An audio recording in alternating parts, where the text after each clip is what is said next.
ఓర్పు యందు భూదేవి లాంటిది ప్రధానబడేటటువంటి ఈ కుంతిని స్వయంవరంలో పాండురాజు గారు గెలుచుకుని తనకి భార్యగా చేసుకున్నాడు. కాబట్టి ఇప్పుడు కుంతి మనస్సుకి కలిగినటువంటి గాయము కొంత ఉపశాంతి పొందినది. ఎందుకని? మహానుభావుడైనటువంటి పాండురాజుకి భార్య అయినది. ఆయనే సామాన్యుడు కాడు. పాండురాజు ఇటువంటి వాడు అన్నది మీరు ఇందాకనే విన్నారు.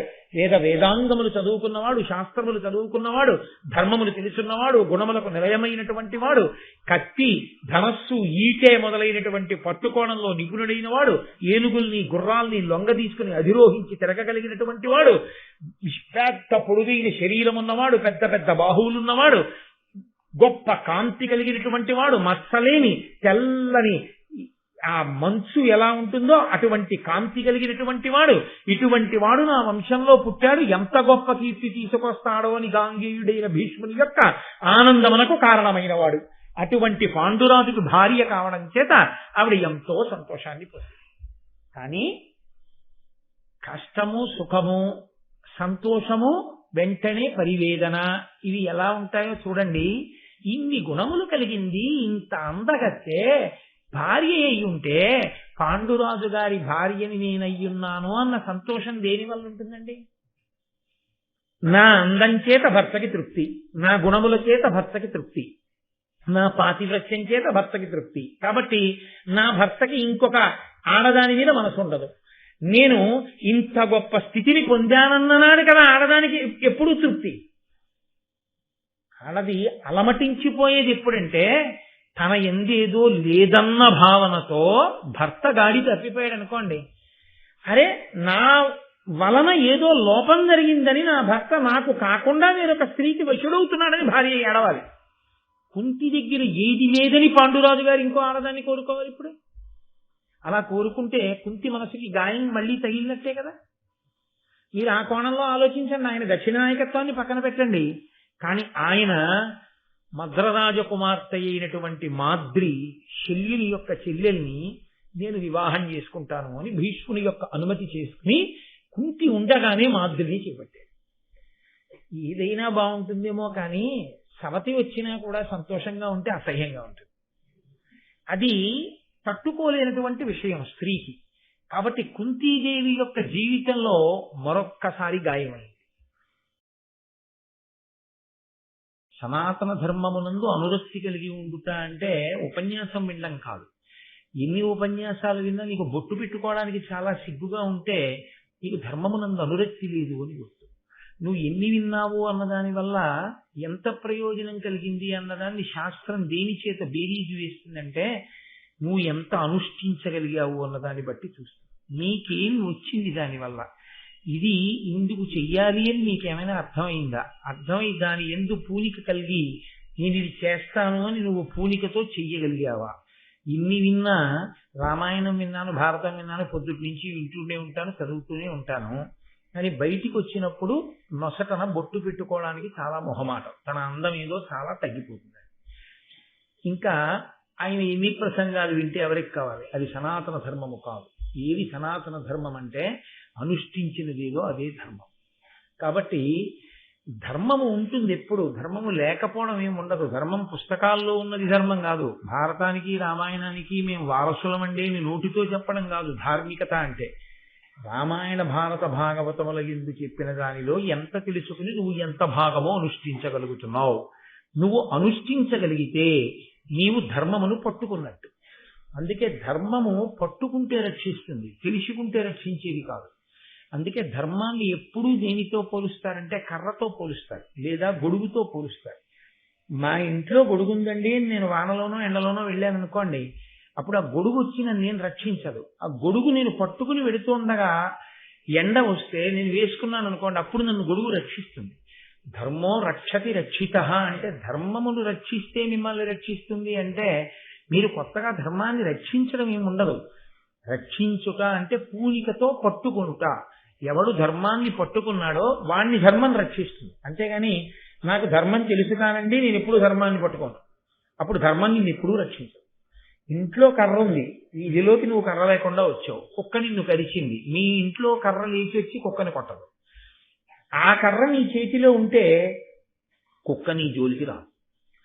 అందుకే చేత పట్టబడినది నిన్ను రక్షించినట్టు ధర్మము ఎవరు పట్టుకుంటారో, ఎవరు అనుష్ఠిస్తారో వాళ్ళనే ధర్మము రక్ష చేస్తుంది. అందుకే యథార్థమునకు ఎన్ని ప్రవచనాలు చేశాము అన్నది ప్రధానం కాదు. ఎన్ని చెప్పి ఏం ప్రయోజనం? మనం ఏమైనా నిజంగా జీవితంలో ధర్మాన్ని అనుష్ఠించగలుగుతున్నామా? 10 మందికి చెప్పే ముందు కనీసంలో కనీసం ఏదైనా మనం అనుష్ఠించగలుగుతున్నామా? అలా అనుష్ఠించగలిగితే అది ధర్మం. ఇన్ని ప్రసంగాలు విన్నాం, మన ఇంట్లో ఇన్ని పుస్తకాలు ఉన్నాయి, అది కాదు ధర్మం. మనం ఎంతగా దాన్ని అనుష్ఠించగలం, మనం ఎంతగా చెయ్యగలం, అదే ధర్మం.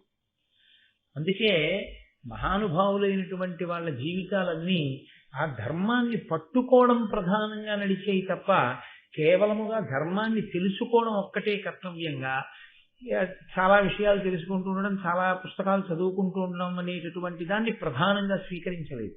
ఇక్కడ మళ్ళీ ధర్మము అన్న మాట దగ్గరికి వచ్చేటప్పటికీ ఏది ధర్మమో అని ప్రశ్న వచ్చిందనుకోండి, నేను చెప్పినది ధర్మం కాదు, మీరు చెప్పినది ధర్మం కాదు. వేదం ఏం చెప్పిందో అదే ధర్మం. వేదం ఏం చెప్పిందో దాన్ని స్మృతి చెప్తుంది. కాబట్టి స్మృతి శృతిని అనుసరిస్తుంది కాబట్టి ధర్మం. శృతిని స్మృతిని పురాణం చెప్తుంది కాబట్టి పురాణం ఏం చెప్పిందో అది ధర్మం.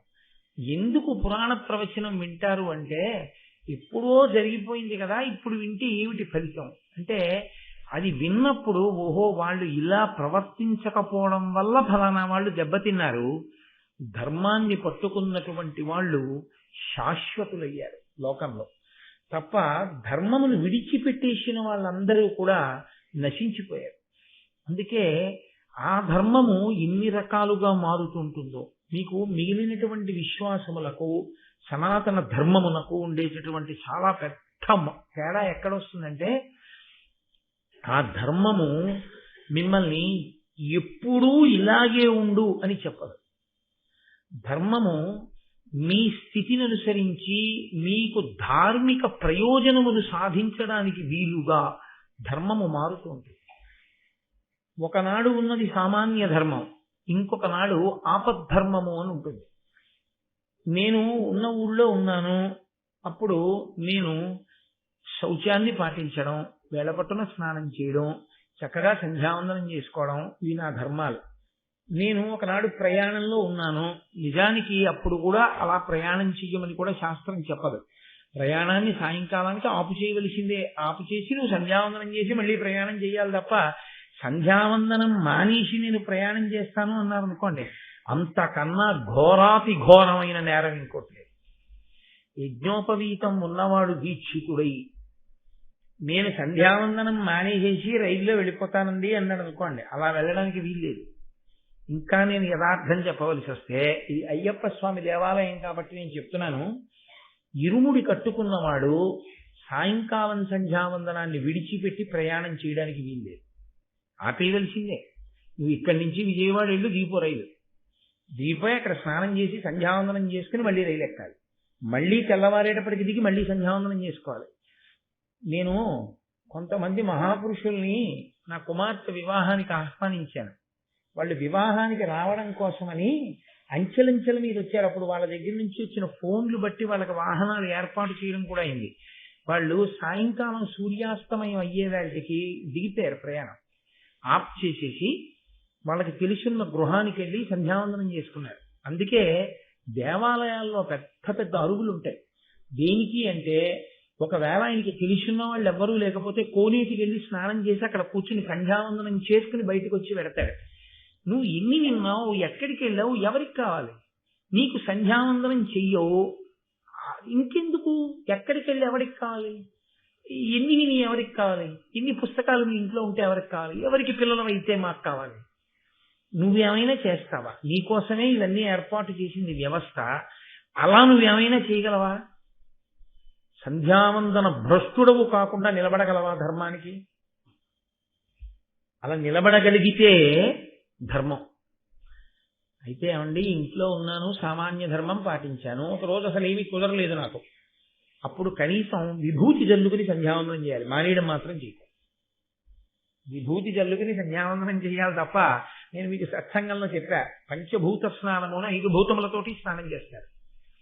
ఒకనాడు విభూతితో స్నానం చేస్తారు తప్పకపోతే, ఒకనాడు గోధూళి వేళ సాయంకాలం వెడుతుంటే గోవు డెక్కల మించి పైకి రేగిన ధూళి మీద పడితే స్నానం చేసినట్టే వాయు స్నానం. సంవత్సరానికి ఒక్కసారైనా వర్షం పడుతున్నప్పుడు ఆ వర్షం కింద తడవాలి, దివ్య స్నానం. కాబట్టి 5 రకాలుగా స్నానం చేస్తారు. ఎప్పుడు ఎలా అవసరమో దాన్ని బట్టి ఆ స్నానం అలా చేసి సంధ్యావందనం చెయ్యాలి. కానీ అసలంటూ మానేస్తే, నువ్వేదో ఒక పని చెప్పి అందుకు నీకు మానేశానండి అన్నావు అనుకో, దీనికోసం అది ఎందుకు మానేయలేకపోయావు? అబ్బే అది ఎలా కుదురుతుండే అన్ననాడు నీకు ఇది ప్రధానమన్న భావన లేదు, కాబట్టి దీని కొరకు నువ్వు వదిలిపెట్టేస్తావు. ఇందులో ఇలా చెప్పడం కాదు, అలా నేను కూడా నిలబడగలిగితే ఎప్పటికైనా నేను ధన్యుణ్ణి, ధర్మాన్ని పూర్తిగా పట్టుకున్నవాడిని. అందుకే ధర్మము పట్టుకున్నదేదో అది ధర్మము, ఏది పట్టుకొనబడలేదో అది ధర్మమే కాదు. నాకు కేవలం తెలుసండి అన్నది ధర్మం, అది రక్షణ చెయ్యదు. పైగా ఇంకొక మాట ఏమిటో తెలుసా అండి, అది ధర్మమును అవమానించడమే. బాగా తెలుసుకుని దానివల్ల ప్రయోజనం ఏమిటో తెలుసుకుని అది ఎందుకు చెయ్యాలో తెలుసుకుని చేసి తీరాలని తెలుసుకుని చెయ్యకుండా ఉండడం ధర్మాన్ని అవమానించడం కాకపోతే ఇంకేమవుతుంది? అప్పుడు నీకు ఎందుకు రక్షణ కలుగుతుంది? భీష్ముడు పరిపాలన చేస్తే ఆ రాజ్యము వెలిగింది అన్న మాటని నన్నయ్య గారు ఎందుకు ఇన్ని మాటలు చెప్పాలి అంటే, భీష్ముడు ధర్మమును అలా పట్టుకుని ఉన్నవాడు, ఆయన సత్యధర్మములను అలా పట్టుకున్నాడు. కాబట్టి భీష్ముడు రాజప్రతినిధిగా ఉండగా ధర్మ వ్యతిరేకంగా ఇంకొకడు ఉండలేడు. ఆయన దగ్గరికి వెళ్ళి మాట్లాడటమే అలాగా కుదురుతుందా? యుద్ధ భూమి యందు సాయంకాలం అయ్యేటప్పటికి కిందికి దిగి వెళ్లి స్నానం చేసి సంధ్యావందనానికి సమయం లేకపోతే నీటిగా భావించి యుద్ధ భూమిలో ఉన్న మట్టి తీసి అర్ఘ్యంగా ఇచ్చాడు సంధ్యావందనంగా, తప్ప సంధ్యావందనం వదిలిపెట్టలేదు ఆయన. అటువంటి ధర్మాత్ముడు, అంతగా వేదాన్ని పట్టుకున్నవాడు, అంతటి సత్య నిరతి కలిగినటువంటి వాడు, దానికి అడ్డొస్తే పెళ్లినే వదిలిపెట్టేశాడు, రాజభోగాన్నే వదిలిపెట్టేశాడు, సింహాసనాన్ని వదిలిపెట్టేశాడు. అటువంటి ధర్మాత్ముడు పరిపాలకుడై ఉండగా రాజ్యం ఎందుకు వర్ధిల్లదు? చెప్పడానికి అసలు నీకు యోగ్యతే లేకపోతే, ఇంగ్లీష్ లో ఒక ప్రొవర్బ్ చెప్తుంటారు, polluted hands cannot touch the pure fountain of justice. అసలు తన చేతులకే మచిలి ఉన్నవాడు ఆ చేతులతో పాలన ఎలా ముట్టుకుంటాడు? తన చేతులకే బురదంటుకున్నవాడు పవిత్రమైన న్యాయాన్ని ఏం మాట్లాడతాడు, పవిత్రమైన ధర్మం గురించి ఏం ప్రసంగాలు చేస్తాడు? కాబట్టి polluted hands cannot touch the pure fountain of justice. Similarly ధర్మాన్ని అనుష్ఠించిన వాడికి ధర్మం గురించి మాట్లాడే అధికారం కూడా లేదు. కాబట్టి ధార్మికుడు అంటే ఆ ధర్మమును ఎవడు పట్టుకుని ఉన్నాడో వాడు ఉన్న స్థానాన్ని బట్టి ఆ ఇంట్లో ప్రశాంతత ఉంటుంది. ఒక ఇంట్లో ఉన్న వాళ్ళందరికీ అంత గౌరవం ఎందుకు వచ్చింది అంటే, ఆ ఇంటి యజమాని పట్టుకున్న ధర్మం అటువంటిది, ఆయన పట్టుకున్నటువంటి ఈశ్వర పాదముల పట్టటువంటిది. అందుకే ఆ ఇల్లే ఓ దేవాలయంలో ఆయన వెళ్ళిపోతాడు కొన్నాళ్ళకి, అంతే. ఆ ఇంటి మొహం చూసేవాడు ఉండడు. ఎందుకని ఆ తర్వాత పట్టుకున్నవాడేది? పట్టుకుని ఉన్నాడు అంతే. ఆ ఇల్లు సకల శాంతులతో పరిఢవిల్లుతుంది. ఎందుకని అంటే పట్టుకున్న ధర్మము రక్షిస్తుంటుంది. అది ఒక యజమాని పట్టుకున్నాడు, ఆ ఇంటికి రక్ష. ఒక గ్రామాధికారి పట్టుకున్నాడు, ఆ గ్రామానికి రక్ష. ఒక రాష్ట్రాధినేత పట్టుకున్నాడు, ఆ రాష్ట్రమునకు రక్ష. ఒక రాజ్యాధినేత పట్టుకున్నాడు, రాజ్యమునకు రక్ష.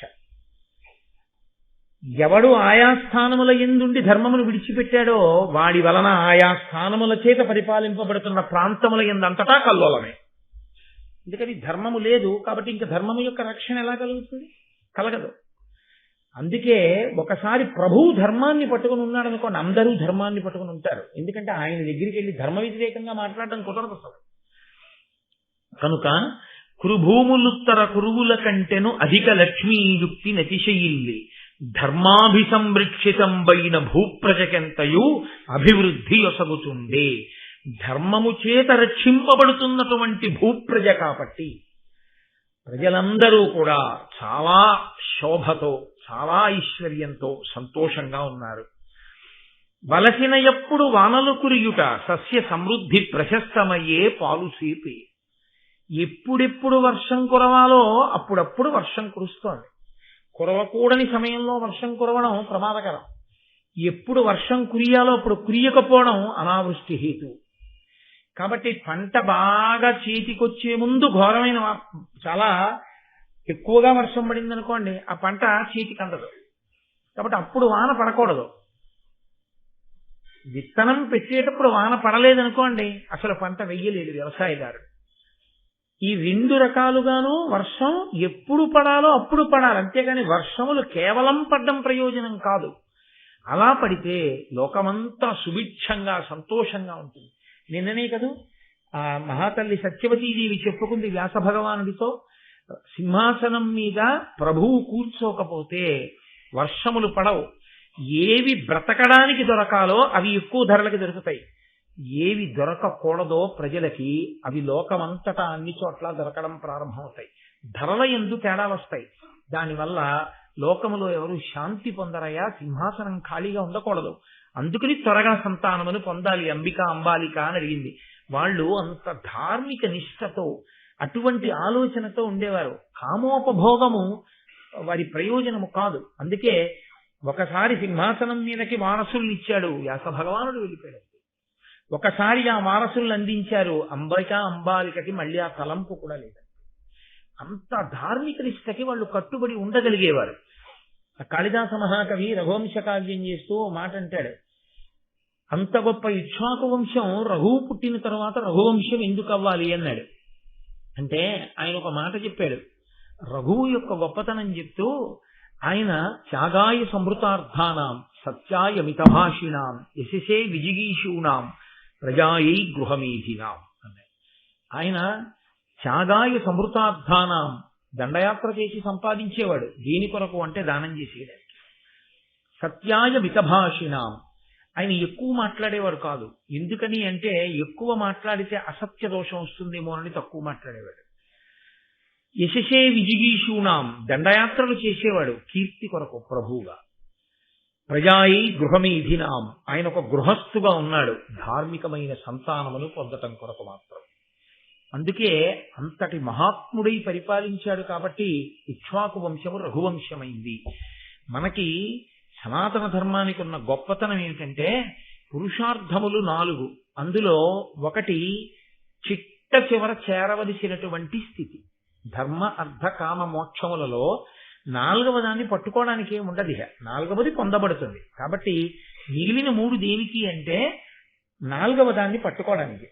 యథార్థమునకు 4వ దాన్ని పట్టుకోవడానికి అడ్డొచ్చేవి అంటే మధ్యలో ఉన్నటువంటి 2, 3 అర్థ కామ, ఈ 2. ఎందుకంటే ధార్మికమైన సంపాదన ఉండదు, ధార్మికమైన ఖర్చు ఉండదు, ధార్మికమైన కోరిక ఉండదు, ధార్మిక సాధనములు అనుసరించి కామమును తీర్చుకోవడం ఉండదు. అందుకే మన వాళ్ళు నిజానికి పురుషార్థముల యందు ఈ అర్థము కామము ధర్మంతో ముడిపడమే మోక్షమును పొందడానికి కారణం. ఆ ధర్మం అన్నది మొట్టమొదటి వస్తుంది. అందుకే అసలు దేవాలయాల్లోకి వెళ్ళినప్పుడు మనం అంటూ మళ్ళీ ప్రత్యేకమైన కోరిక అక్కర్లేదు. ధర్మార్థ కామ మోక్ష చతుర్విధ పురుషార్థ ఫల సిద్ధ్యర్థం అని అడగమని ఋషులే గృహస్థుకి నిర్ణయం చేసేశారు. అదొక్కటి చెప్తే చాలు, అన్నీ వస్తాయి. అదొక్కటి కాకుండా ధర్మమన్న మాట పక్కన పెట్టి అక్కర్లేని కోరికలన్నీ దేవాలయాల్లో కోరడం వల్లే అశాంతులు వస్తాయి. అందుకని మనం ఏం కోరక్కర్లా, మనకి ఏం కావాలో అన్నిటినీ వాళ్ళు 4 మాటల్లో చెప్పేశారు. ధర్మార్థ కామ మోక్ష చతుర్విధ పురుషార్థ ఫల సిద్ధ్యర్థం అని చెప్తే చాలు. కాబట్టి ఆయన ధర్మమును రక్షించాడు. లోకంలో ఉన్న ప్రజలందరూ ధర్మము చేత రక్షింపబడ్డారు. కావలసినప్పుడు వానలు కురిశాయి, చక్కగా పంట పండింది, పాడి కావలసినంత పాడి దొరికింది. అందుకే మనం ఎప్పుడు చెప్పినా సనాతన ధర్మం యొక్క గొప్పతనం ఏంటంటే శం ద్విపదే శం చతుష్పదే అంటారు. ఈ లోకములో 2 కాళ్ళు ఉన్నటువంటి వాళ్ళందరూ సుఖముగా ఉండుగాక, మనుష్యులందరూ అందులోకి వచ్చేస్తారు తప్ప మేము ఎలా చెప్తున్నామో అలా మాట వినేవాళ్ళు, మేము పెట్టిన ప్రసాదాలు మాత్రమే తినేవాళ్ళు, వాళ్ళకే ఈ ప్రార్థన ఫలించుగాక అలా ఉండదు సనాతన ధర్మం. సనాతన ధర్మం ఎప్పుడు విశ్వం పుష్టం గ్రామే అస్మిన్ అనాతురం, లోకమంతా బాగుంటారు. ఎవరో ఒక ఆయనకి తెలియలేదు అమాయకత్వం, ఆయనకి కూడా ఈశ్వరానుగ్రహం కలిగి ఆయన ఈశ్వరుడు యొక్క వైభవమును తెలుసుకోవాలి అంతే. అంతేకాని ఒకడు పాడైపోవాలి అని కోరుకున్న ఉత్తర క్షణంలో ఏ కారణం చేత నువ్వు కోరుకున్న నువ్వు పాడైపోయావా లేదా ముందు? అసలు మన ధర్మశాస్త్రానికి ఉన్న గొప్పతనం అంతా అక్కడ ఉంటుంది. ఇది నాది అని నేను అన్నప్పుడు నేను దేన్ని చూపించి నాది అన్నానో అది ఇతరుల చేత కూడా నాది అనబడుతుంది. కానీ నాది అన్న బంధాన్ని పెంచుకుని నేను పాడైపోతుంటాను. నేను నా భార్యని చూపించి నాది అన్నాను అనుకోండి, అదో వ్యామోహం. మా అబ్బాయి చూపించి నాది అమ్మ, వాడికి అమ్మగా వ్యామోహం. నా అల్లుడు చూపించి నా అత్తగారు, అతనికి నా అత్తగారు అనేటటువంటి అనుబంధం.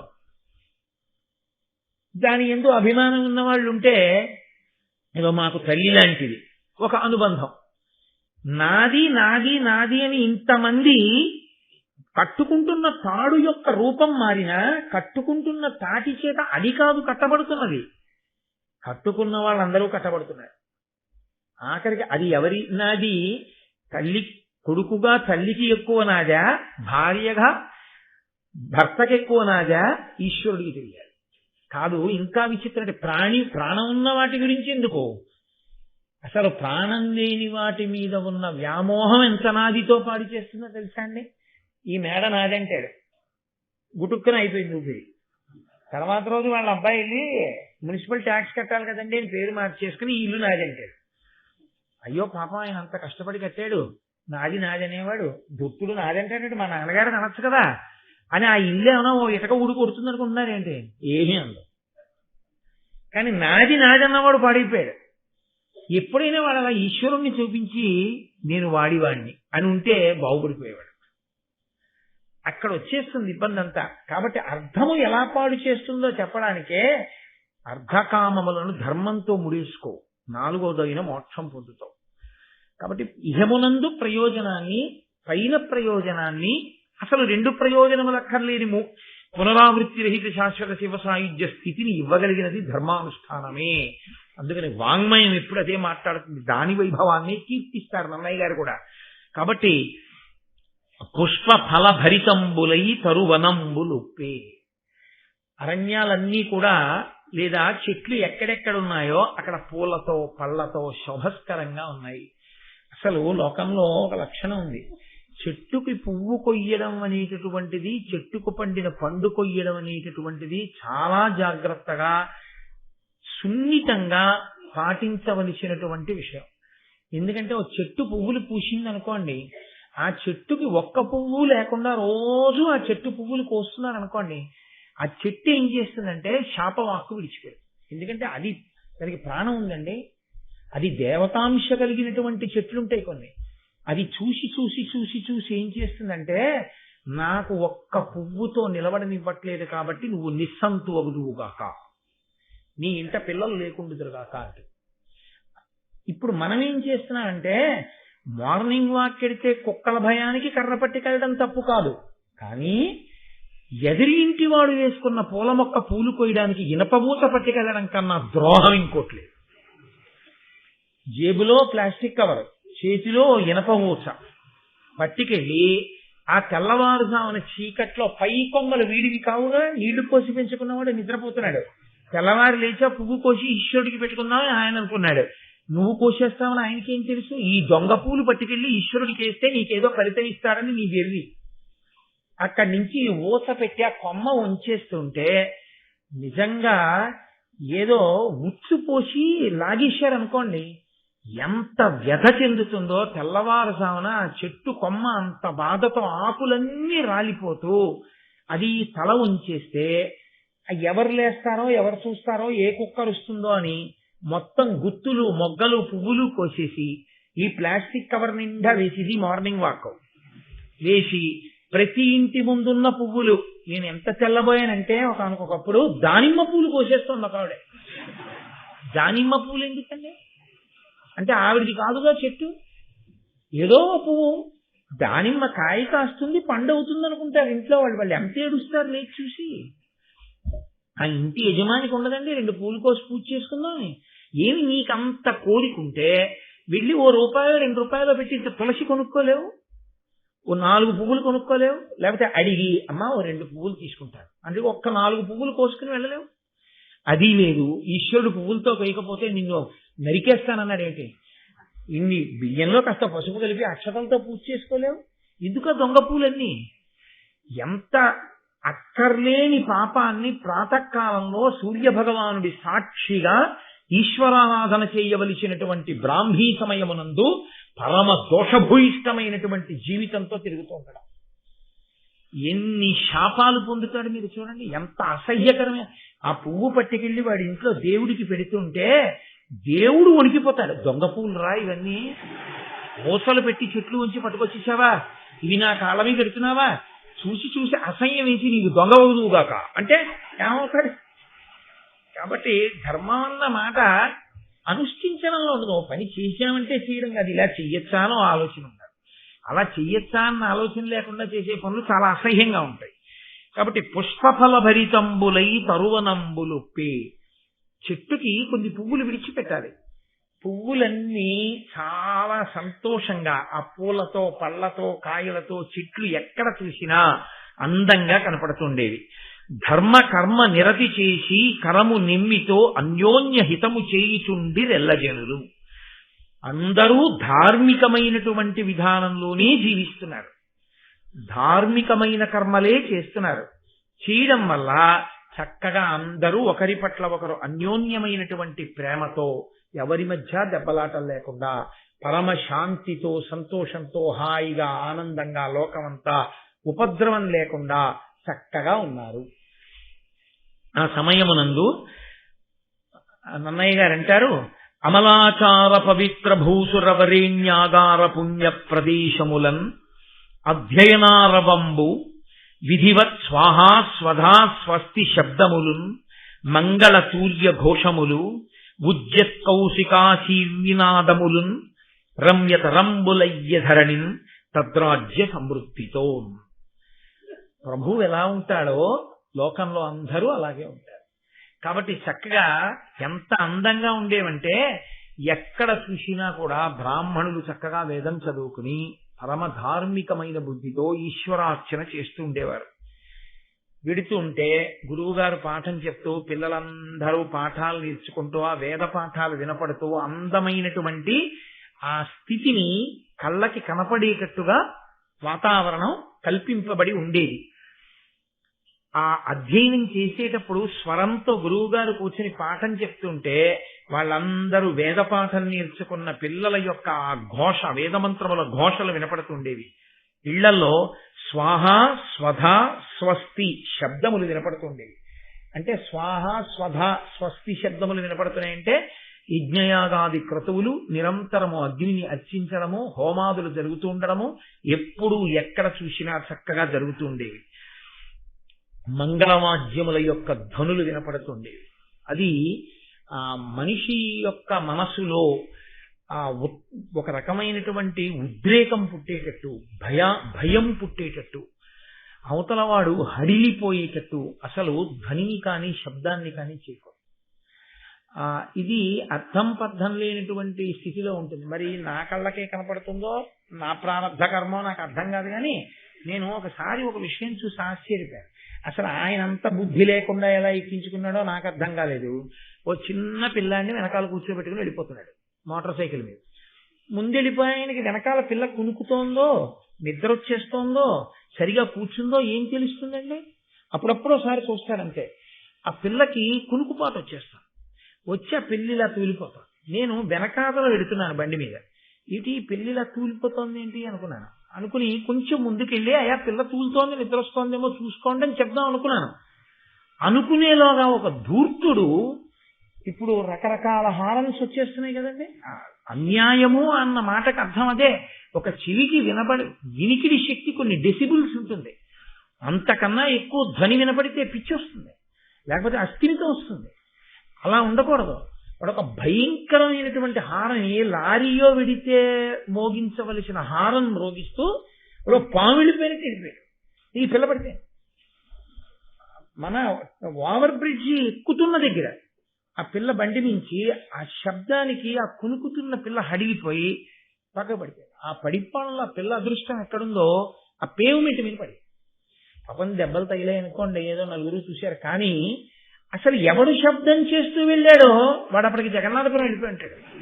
వాడికి ఏం పోయింది, వెడితే జగన్నాథపురం వెళ్తాడు, ఇలాంటి ఇంటెన్సివ్ కేర్ యూనిట్కి పోతాడు, లేదా ఇంకో చోటుకు పోతాడు, వాడితో పోదు. తెలియక ఏ పిల్లో ఎవరో అలా వెళ్ళారనుకోండి, అంతే వాళ్ళని వాళ్ళ తల్లిదండ్రుల్ని శోకసాగరంలో ముంచేస్తాడు.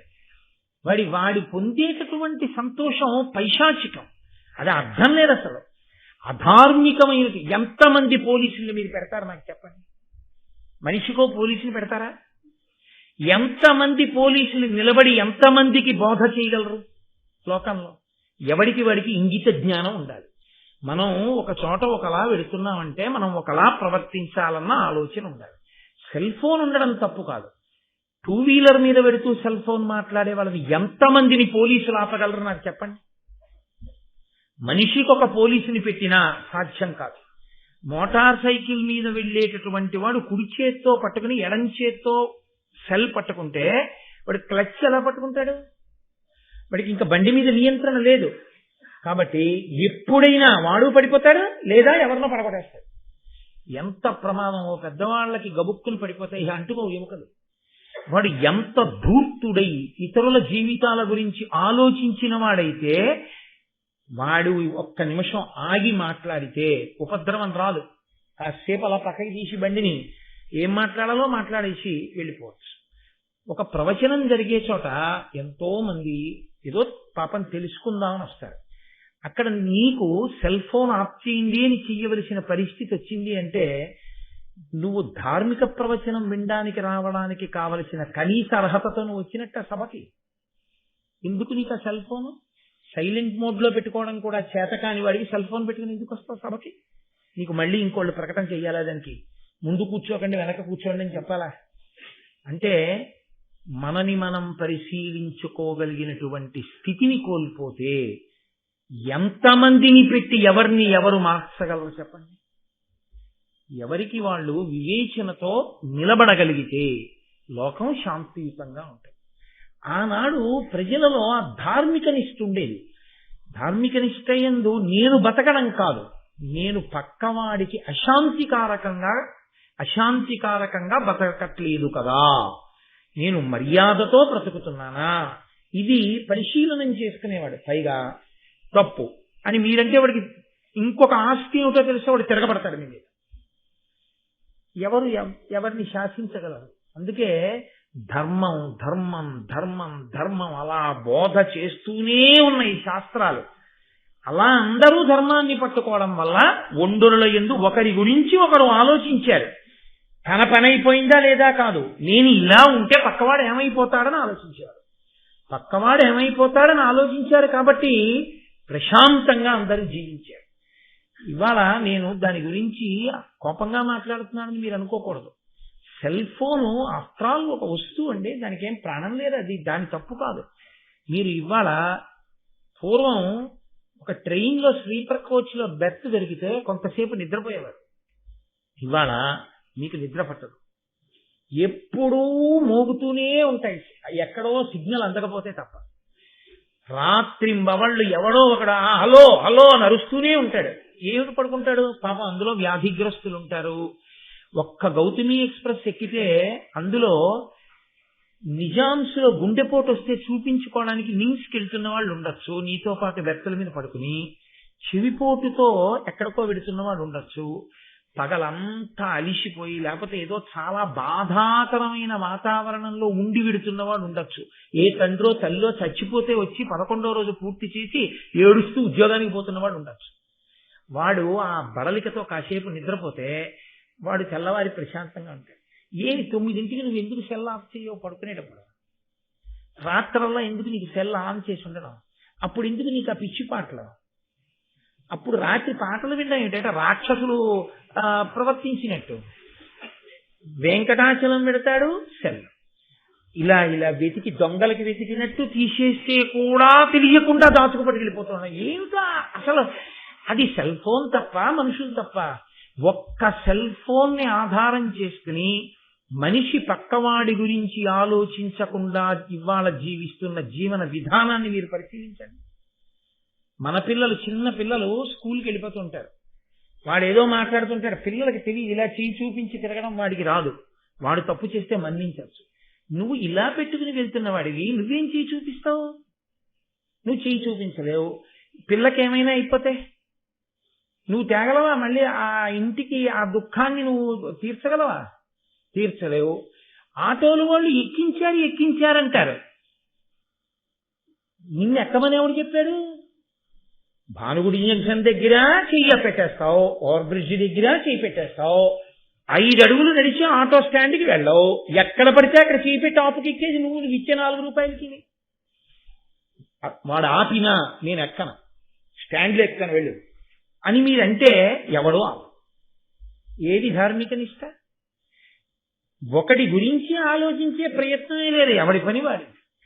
అయినప్పుడు ఎలా శాంతి ఉంటుంది చెప్పండి? ఎంతమంది ఇంకా పోలీసులు కొట్టారనుకోండి, అతిగా ప్రవర్తించిన పోలీసులు, కొట్టలేదనుకోండి నిమ్మకి నీరెత్తి చోద్యం చూస్తున్న పోలీసు. కాబట్టి ఏం చేయాలి వాళ్ళప్పుడు?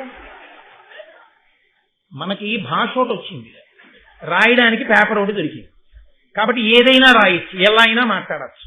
వాళ్ళందరూ వెళ్ళి మీ ఇష్టం వచ్చినట్టు ఉండండి అంటే మన బతుకేమో అది కూడా ఆలోచించుకోవాలి కదా. ఒకడు ఎంతమందిని నియంత్రిస్తాడు? నీ ధర్మాన్ని నువ్వు పట్టుకో, నువ్వు ప్రశాంతంగా ఉంటావు, నీ పక్కవాడు ప్రశాంతంగా ఉంటాడు. భారతాన్ని భీష్ముడు పరిపాలిస్తే బాగుందని వినకండి, మనం కూడా అలా బ్రతకచ్చు అని ఒక మార్గాన్ని తెలుసుకోవడానికి మనం బ్రతకవలసి కదండి. కాబట్టి అంతవరకు నా పరివేదనని సహృదయంతో అర్థం చేసుకోండి తప్ప నేను ఏ ఒక్కరిని వేలుపెట్టి చూపించానని కాదు. నాకు ఒక్కొక్కప్పుడు వెళ్తున్నప్పుడు వీటిని చూస్తుంటే అందులో ఇవన్నీ జ్ఞాపకానికి వస్తుంటే కొత్త ఆడిపోతుంది. శాంతి శాంతి శాంతి అనుకుంటే వెళ్ళిపోతుంది. కాబట్టి ఆ మహానుభావుడు నన్నయ్య గారు అంటారు, స్వాహ స్వధా స్వస్తి శబ్దములు వినపడుతున్నాయి, ఎక్కడ చూసినా చక్కటి మంగళవాద్యధ్వనులు వినపడుతున్నాయి. ఒకళ్ళ మనసుకి బాధ కలిగించేవి, ఒకళ్ళ యొక్క శ్రవణేంద్రియము ఇబ్బంది పడేటట్టుగా అక్కడ ఎవ్వరూ ప్రవర్తించట్లేదు. తద్రాజ్య సమృద్ధితో ఆ రాజ్యమంతా మంచి వృద్ధిని పొంది ఉన్నది. రాజ్యము బాగుంది, ప్రజలు బాగున్నారు, అందరూ సంతోషంగా ఉన్నారు. ధృతరాష్ట్రుడు పెద్దవాడవుతున్నాడు, విదురుడు పెద్దవాడవుతున్నాడు, పాండురాజు పెద్దవాడవుతున్నాడు, భీష్ముడు స్వయంగా దగ్గరుండి ఆ పిల్లలకి విద్యాబుద్ధులు నేర్పిస్తున్నాడు. చక్కగా వాళ్ళు మంచి శీలం పొంది ఉండాలనేటటువంటి కోరికతోనే వాళ్ళని యోగ్యులుగా తయారు చేస్తున్నాడు. పాత్ర తాను ఒకటి ఉంటుంది, ఎంత మంచివాడు చెప్పినా పుచ్చుకోవడానికి నువ్వు ఒకటి సిద్ధంగా ఉంటే నువ్వు తలకెక్కేది. అది లేనప్పుడు ఎవడు చెప్తే మాత్రమే ప్రయోజనం. అసలు విత్తనమే బండరాతి మీద ఉంటే ఎన్ని వర్షాలు పడితే మొలకెత్తుంది. అసలు విత్తనం మట్టిలో ఉంటే మొలకెత్తుతుంది, ఈటి చుక్క తగిలింది. అదే బండరాతి మీద ఉంటే మొలకెత్తేది ఇప్పుడు, పైగా అది దానివల్ల ఉపయోగం ఏమి ఉండదు, పైగా నాని కూర్చుంటుంది అంతే అందులో. అలా ఆనాడు అందరూ సంతోషంగా ఉన్నారు, భీష్ముడు ఒక్కడే చాలా పరివేదనతో ఉన్నాడు. ఎందుకని? పాపం ఆయన ప్రారంభం ఒక చాలా చాలా పెద్ద సమస్య నుంచి వంశము గట్టెక్కింది. ఇప్పుడు ధృతరాష్ట్రుడు పాండురాజు, ఇంతకు ముందు అలాగే ఇద్దరే, చిత్రాంగదుడు విచిత్రవీర్యుడు. ఇప్పుడు ఈ ఇద్దరికి వివాహం జరగాలి. ఈ ఇద్దరికి వివాహం జరగడం అంటే ఇంతకు ముందు తాను అంబిక అంబాలిక అని తీసుకొచ్చాడు. సుక్షేత్రులను తీసుకొచ్చినా వాళ్ళకి భర్తల వలన పిల్లలు కలగలేదు. ముందే చచ్చిపోయాడు చిత్రాంగదుడు, పెళ్ళయ్యాక పిల్లలు పుట్టకుండా చచ్చిపోయాడు విచిత్రవీర్యుడు.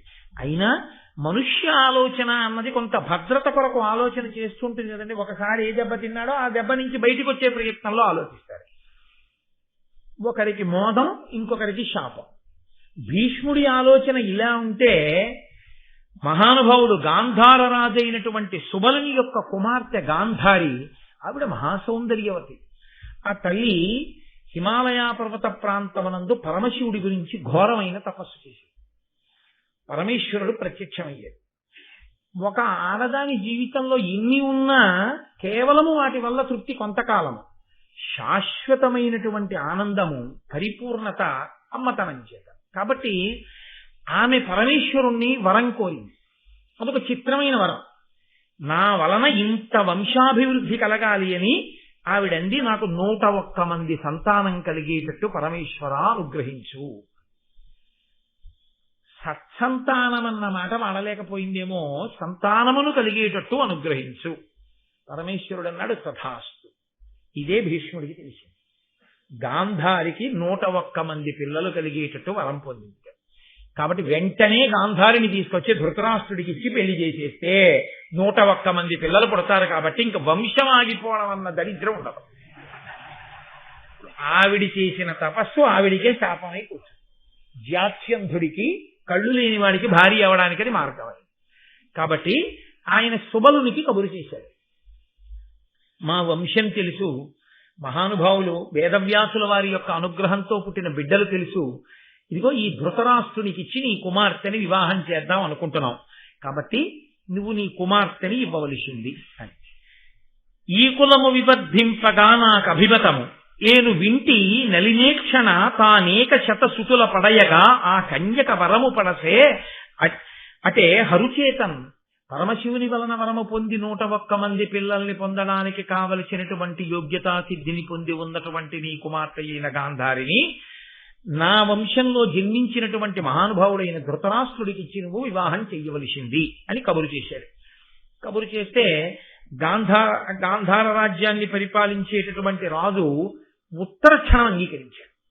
బ్రాహ్మణుల్ని అడగలేదు, లేదా కుల పెద్దల్ని అడగలేదు, తన భార్యని సంప్రదించలేదు. వెంటనే మా అమ్మాయిని మీ అబ్బాయికి ఇచ్చి వివాహం చేసేస్తాడు అన్నాడు. అలా అంటే ఎంత గొప్పవాడైనా కానివ్వండి, ధృతరాష్ట్రుడు 1000 ఏనుగుల బలమే కలవాడు కానివ్వండి, పుట్టుక చేత కన్నులు లేనివాడు కదా. కన్నులే లేనప్పుడు గాంధారి ఎంత అందగత్తి అయితే మాత్రం అతనికి ఏం ప్రయోజనం? అతనికి లోకంతో ఏం ప్రయోజనం? ప్రధానంగా అతను చూసేది ఉంటుంది. కాబట్టి ఇప్పుడు కన్నులే లేని వాడికి ఎవరు పిల్లనిస్తారు? కానీ ఓ కళ్ళు లేని వాడికి తీసుకెళ్లి పిల్లనిచ్చేస్తున్నాడు రా సుబలుడని బంధువులందరూ అన్నారట. అంగములలో మేలుత్తమాంగము అందు ఉత్తమంబులు కన్నులు ఉర్విజనుల కట్టి కన్నులు లేవను నదియుకాక ఉత్తముడు కాడే సద్గుణ యుక్తినతడు. వాళ్ళన్నారు, ఆ నిర్ణయం చేసిన సుబలుడి దగ్గరికి వచ్చి, లోకంలో అన్నిటికన్నా కూడా అంగములలో గొప్పది అంటే అవయవములలో గొప్పది పైన ఉండేటటువంటి తల. మళ్ళీ తలలో గొప్పవేవి అంటే జ్ఞానేంద్రియములైనటువంటి కళ్ళు. సర్వేంద్రియాణం నయనం ప్రధానం సర్వస్య గాత్రస్య శిర ప్రధానం. కాబట్టి కళ్ళు గొప్పవి. అంత గొప్పవైన కళ్ళు లేని వాడికి నీ పిల్లనిస్తున్నావంటే నువ్వు ఎంత గొప్పవాడివో. కళ్ళ కన్నా గొప్ప బుద్ధి ఉందని బహుశా నీకు తెలిసి ఇచ్చావేమో అన్నాడు. అంటే నీకు బుద్ధి ఉందా లేదా అని అడగడానికి ఇష్టం లేక వాళ్ళు వ్యంగ్యంగా ఇలా అన్నారు. ఎంత గొప్ప బుద్ధి ఉందని నీకు తెలుసుకుని ఇవ్వగలిగినంత పెద్ద బుద్ధిమంతుడువో కూతుర్ని పట్టుకెళ్ళి వాడికి ఇస్తున్నావు అన్నారు. కానీ గాంధారి మహాతల్లి ఆవిడ తండ్రి గారి యొక్క శాసనాన్ని ఔదలగాలుస్తారు అని ఆవిడ నా భర్త చూడనివి ఏ ఉన్నాయో అవి నాకు చూడడానికి ఇష్టం లేదు. ఆయన అంధుడు అన్న కారణం చేత కదా అయ్యో పాపం అని నన్ను అంటున్నారు. నేను చూడని దాని అయితే ఒకరికొకరు సరిపోయారంటారుగా. ఈశ్వరుడు కన్నులు ఇచ్చాడు, నేను వాడుకోను. నా భర్త అయ్యో పాపం అని నన్ను చూసినప్పుడల్లా మా ఆయన అంధత్వం గుర్తు రాకూడదు జనానికి. 2, మా ఆయన ఏది పొందలేకపోయాడో అది నాకు అక్కర్లేదు. కాబట్టి నేను కన్నులకు బట్ట అడ్డంగా కట్టేసుకుంటానని ఆవిడ గంతలు కట్టుకుంది. ఆవిడ్ని తీసుకుని సోదరుడైనటువంటి శకుని హస్తినాపురానికి తీసుకొచ్చాడు. ఇప్పుడు మనం కన్యాదాత గారింటికి వెళ్ళి పెళ్లి చేసుకుంటాం, వాళ్ళు మగపెళ్లి వారింటికి వచ్చి పెళ్లి చేసుకునేవారు. అందుకని హస్తినాపురానికి తీసుకొచ్చాడు. తీసుకొచ్చిన తర్వాత అక్కడ ఈ గాంధారిని వివాహం చేసుకుంటూ ధృతరాష్ట్రుడు గాంధారి తోడ పుట్టినటువంటి 10 మంది చెల్లెళ్ళని కూడా పెళ్లి చేసుకున్నాడు. కాబట్టి అక్కడికి గాంధారితో కలిసి 11 మంది భార్యలు, 101 మంది సంతానం గాంధారికి జన్మిస్తారని తెలిసినా భీష్ముడికి కడుపులో ఎంత బెంగ పట్టుకుందంటే ఇంకా ఇంకా ఇంకా ఇంకా చామరతంపరగా పిల్లలు ఉండాలి. అమ్మ బాబోయ్ తిన్న దెబ్బటువంటిది. సింహాసనం ఒకసారి ఖాళీ అయిపోతే అంత ఇబ్బంది పడ్డాం. కాబట్టి ఆయన ఏం చేశాట, కులమును రూపము శీలము కల కన్యల తెచ్చి తెచ్చి గాంగేయుడి అలగుడు ధృతరాష్ట్రుడు కులతిలకుండు పరిగ్రహించి దేవీ శతమున్. చూడండి, లోకంలో మాట ఉంటుంది, తిని తిని ఆమ్రీడిత. మళ్ళీ మళ్ళీ 2 మాటలు వేసామనుకోండి, ఆ మాటని అంటే మామూలుగా తినడం కాదు, బాగా తినేశాడు. తిని తిని తిరిగి తిరిగి పడుకుని పడుకుని అన్నాను అనుకోండి, అంటే పడుకుని లేచినవాడు కాదు, తిరిగి వచ్చినవాడు కాదు, తిని ఉన్నవాడు కాదు. తిని అంటే తినవలసినంత కాకుండా బాగా తినేసినవాడు, పడుకోవలసినంత కాకుండా ఎక్కువగా నిద్రపోయినవాడు, తిరగవలసినంత కాకుండా అదే పనిగా తిరిగినవాడు అని అర్థం. భీష్ముడి కడుపులో ఆ వంశం పెరగాలన్న పరివేదన ఎంత ఉందో నన్నయ్య గారు 2 మాటల్లో చెప్పారు. ఎంత అందంగా చెప్పారంటే, కులమును ధృతరాష్ట్రుడికి అన్ని విధాలుగాను అనుకూలవతి లేదా తుల్యమైనది కులము చేత, రూపము, శీలము, శీలం అంటే స్వభావము కల కన్యల తెచ్చి భీష్ముడు వెళ్ళను, ఎక్కడైనా మంచి పిల్ల ఉందంటే తీసుకొచ్చేస్తున్నాను. ఈయనకి కళ్ళు లేవుగా, ఈయన ఎక్కడికి వెళ్ళలేడు, ఆయనే వెళ్ళి తీసుకొస్తున్నాను. తెచ్చి గాంగేయుడి ఆ భీష్ముడు ధృతరాష్ట్రుడికి ఇస్తే ధృతరాష్ట్రుడు తాళి కడుతుండేవాడు. అలా ఎంతమందిని తెచ్చట అలాగూడు ధృతరాష్ట్రుడు కులతిలకుండు పరిగ్రహించి దేవీశతమున్ ఇంకొక 100 మంది భార్యల్ని చేసుకున్నాడు. ఇప్పుడు గాంధారి ఒకతే, గాంధారి యొక్క చెల్లెళ్ళు 10 మంది, భీష్ముడు తెచ్చిన వాళ్ళు 100, సంఖ్యాశాస్త్రం సంస్కృతి పాత్రం అనుకున్నాడేమో 111 మంది భార్యలు తోటి ధృతరాష్ట్రుడు సంతోషంగా ఉన్నాడు. కాబట్టి మీరు గమనించవలసింది ఏంటంటే, కథ అంతా సంతోషంగా నడుస్తోంది. ఎక్కడా ఏమి వెక్కిళ్లు లేవు, కథలో ఇబ్బందులు లేవు. చక్కగా మళ్ళీ ఎంత పెద్ద ఉపద్రవం వచ్చిందో అంత అందంగానూ నడిచిపోతోంది. ఎంత గొప్ప చీకటి కమ్మిందో సూర్యోదయానికి అంత వెలుతురు ప్రసరిస్తోంది. కష్టం తర్వాత సుఖం అంత అందంగా వస్తోంది. కాబట్టి తర్వాత మళ్ళీ కష్టం కూడా ఉంటుంది. దీన్ని బట్టి ఏం తెలుసుకోవలసి ఉంటుందంటే, కష్టం వద్దండి, సుఖమే కావాలి, అసలు ఈ శరీరంతో ఉండకూడదు అంటే చచ్చిపోమని కాదు నా ఉద్దేశం. దేవతలుగా ఉంటే ఎప్పుడు సుఖాలు, ఎప్పుడూ కష్టాలే. ఇంకో శరీరం కష్టము సుఖము కూడా వెలుగు నీడలాగా ఇందులో ఉంటే ఉంటాయి. కాబట్టి ఇవాళ సుఖంగా ఉన్నాం, ఏమో మళ్ళీ అయ్యి బాబోయ్ వేళ్లు విరవలసిన రోజు కూడా రావచ్చు, వేళ్లు విరిచాం, సంతోషంగా ఉండే రోజు కూడా వస్తుంది. కళ్యాణీపతగాదేయం లౌకికీ ప్రతిపాదిమా ఏతి జీవంతి మానందో నరంవర్ష శతాదపి అంటది సీతమ్మ. 99 సంవత్సరముల 364 రోజులు కష్టాలే మాత్రమే అనుభవించినటువంటి వ్యక్తి కూడా 100 ఏళ్లు బతికితే ఆ చిట్ట చివరి రోజున సుఖాన్ని మంచి మాటని వింటాడు తప్ప చచ్చిపోకూడదండి ఆవిడ. కాబట్టి అంతా సంతోషంగా కాలం గడిచిపోతుంది. ఇప్పుడు ధృతరాష్ట్రుడికి వివాహం అయిపోయింది. వేదంబులందు ప్రణీతుడై మరి సర్వశాస్త్రములందు కౌశలము మెరసి అసి కుంత కార్ముకాద్యాయుధ విద్యలయందు జితశ్రముడై తురంగ సింధురారోహణ శిక్షల దక్షుడై నీతి ప్రయోగముల్ నిరయ నేర్చి అతి మనోహర నవ యవ్వనారూఢుడై కరలేని హిమరశ్మి కాంతిదాల్చి పెరుగుచున్న కొడుకు పృథువక్షు ఆయతబాహు దీర్ఘదేహు పాండు చూచి వీని వలన కులము వెలుగునంచును ఎడజాహ్నవీసుతుండు సంతసిల్లి. జాహ్నవీసుతుండు అంటే గాంగేయుడు భీష్ముడు పొంగిపోతున్నట్ట. ఎవరిని చూసి? 2వ వాడు పాండురాజుని చూసి. ఆయన అంబాలిక యొక్క కుమారుడు. వేదంబులందు ప్రవీణుడై మరి సర్వశాస్త్రములందు కౌశలము మెరసి, వేదములు బాగా చదువుకున్నాడు, సమస్త శాస్త్రములను బాగా అధ్యయనం చేశాడు. అసి కుంత కార్ముకాధ్యాయుధ విద్యలయందు జితశ్రముడై, ఆయన కత్తి పట్టడంలో, ఈటె పట్టడంలో, ధనస్సు పట్టుకోవడంలో అపారమైనటువంటి ప్రావీణ్యాన్ని సంపాదించాడు. ఈ ఆయుధాలు పట్టుకోవడం, ఈ ఆయుధాలు విసరడం అదొక గొప్ప నేర్పరితనం. అరివీర భయంకరుడు అవుతాడు అటువంటి వాడు. ఆయన గుర్రాల్ని అధిరోహించడం, ఏనుగుని లొంగ తీసుకుని ఏనుగు మీద కూర్చుని నడిపించడం, ఇలాంటి వాటిల్లో సిద్ధాస్తుడయ్యాడు. సమస్త నీతులు తెలిసిన్నటువంటి వాడు, అతి మనోహరమైనటువంటి కాంతి కలిగినటువంటి వాడు.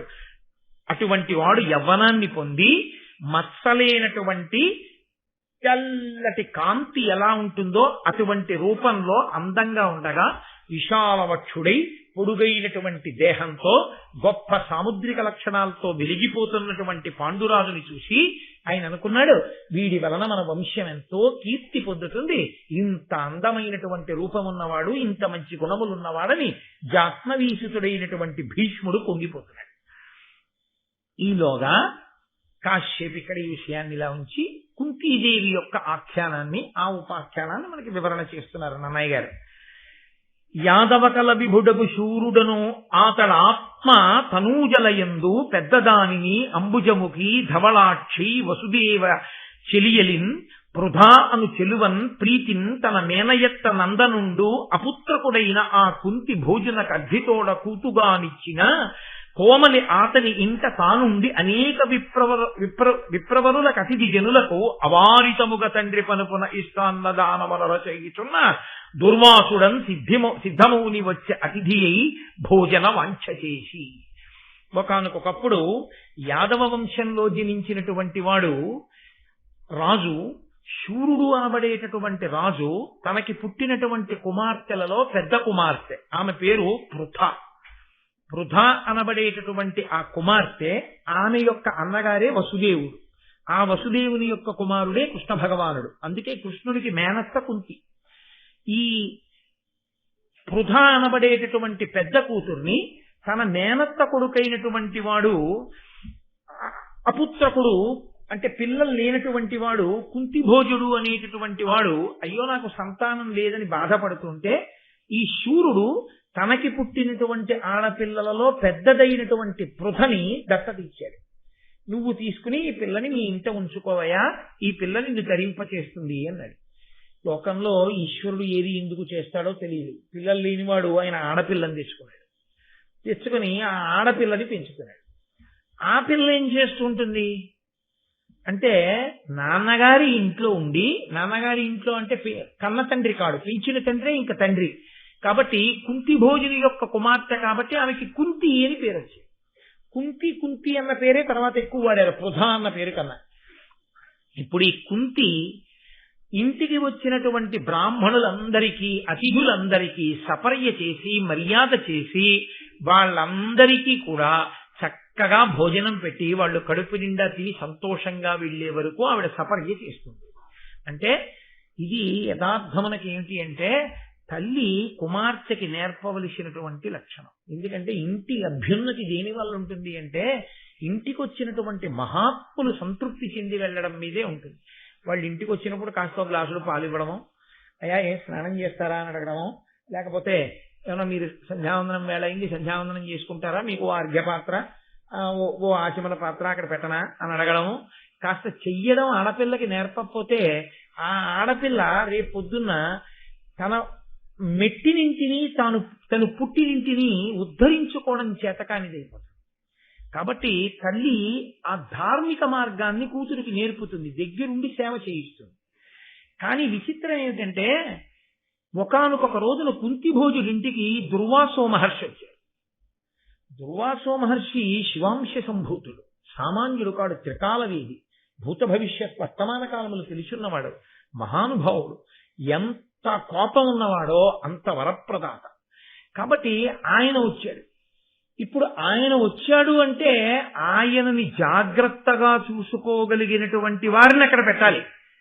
అలా జాగ్రత్తగా ఆయనకి కావలసినవి అమర్చగలిగినటువంటి శ్రద్ధ కలిగిన వారిని పెట్టలేదనుకోండి ఆయన కోపం రాజు మీద కూడా తెలుస్తుంది. కాబట్టి ఇప్పుడు చిత్రం ఏమిటంటే కుంతిభోజుడు ఆ విషయంలో తన రాణుల్ని కూడా నియమించలేదు, ఎవరిని నియమించలేదు. తన దత్తపుత్రిక అయినటువంటి కుంతీదేవిని దానికి నియమించి అంటే చిన్నతనం నుంచి ఆ పిల్ల యొక్క ఓర్పు అటువంటిది. ఆ పిల్లకి పరమేశ్వరుడు ఆ లక్షణాన్ని ఇచ్చి పంపించాడు. ఆ పిల్లకి ఈ సేవించడం వల్ల కలిగేటటువంటి అదృష్టం ఏదుందో దాన్ని పొందడమే మహాభారతాన్ని ఒక మలుపు తిప్పేసింది కథ. కాబట్టి ఇప్పుడు కుంతి ఆ వచ్చినటువంటి దుర్వాసో మహర్షి యొక్క ఆతిథ్యాన్నంతటినీ కూడా జాగ్రత్తగా నిర్వహణ చేసింది. ఇప్పుడు ఆమె చేసిన సపర్యల చేత ప్రీతి చెందినటువంటి మహర్షి ఆవిడతో అన్నాడు, నేను ఎంతో సంతోషించానమ్మా, నీకు ఏదైనా ఒక వరం ఇస్తాను, కోరుకోమన్నాడు. ఆవిడ చిన్నపిల్ల ఊరుకుంది. ఆయన అన్నాడు, నేనే నీకు కృప చేస్తున్నాను, ఒక మంత్రాన్ని ఉపదేశం చేస్తున్నాను, ఈ మంత్రోపదేశం పుచ్చుకో. దుర్వాసో మహర్షి అనుగ్రహించి ఇచ్చిన తరువాత ఆ మంత్రాన్ని పుచ్చుకోకుండా ఉండొచ్చా? ఉండకూడదు. అందుకని ఆవిడ మంత్రం పుచ్చుకో. ఆయన అన్నాడు, నువ్వు ఎప్పుడైనా ఎవరి వంకైనా చూసి నువ్వు వారి పట్ల ప్రీతి చెందితే ఈ మంత్రంతో ఉపాసన చేస్తే ఎవరిని ఉపాసన చేశావో వాళ్ళు వచ్చి నీకు బిడ్డల్నిస్తారు. ఇది కన్నెపిల్లకి ఎందుకండి ఆ మంత్రం? ఆ పాటి తెలియనివాడా దుర్వాసో మహర్షి. ఈ మంత్రం ఇప్పుడు ఇచ్చి వెళితే దీనివల్ల మహాభారత కథని 2 పాయలుగా తిప్పడానికి అవకాశం ఉంది. నేను మీతో మనవి చేశాను కదా, ప్రతి కదలిక యందు కనపడేది ఒకటి, కనపడకుండా వెనక నడిపించేటటువంటి పరాశక్తి ఒకటి. కాబట్టి ఇప్పుడు ఏమైందంటే ఆయన మంత్రం ఇచ్చాడు, ఆవిడ స్వీకరించాడు. ఇప్పుడు మంత్రానికి ఒక పెద్ద లక్షణం ఒకటి ఉంటుంది, అది మననాత్ త్రాయితి ఇది మంత్ర. ఆ మంత్రాన్ని స్మరిస్తుంటే అది రక్షణ చేస్తుంది. మీరు ఎప్పుడైనా ఈ మంత్రము యొక్క అనుగ్రహం చేత మంత్రాధిష్టాన దేవత ప్రసన్నమై కనబడ్డారనుకోండి, వాళ్ళకో లక్షణం ఉంటుంది. వాళ్ళు ఉత్తినే వెళ్ళిపోరు, వాళ్ళు ఏదో ఒకటి ఇవ్వకుండా వెళ్ళరు, వాళ్ళకి అదో లక్షణం దేవతలకి. మీరు మొండికేసి ఏమీ పుచ్చుకోలేదనుకోండి, ఆ మంత్రం చదివిన వాళ్ళని ఆ మంత్రం ఇచ్చిన గురువు గారిని ఇద్దరిని శపించి పెడతారు.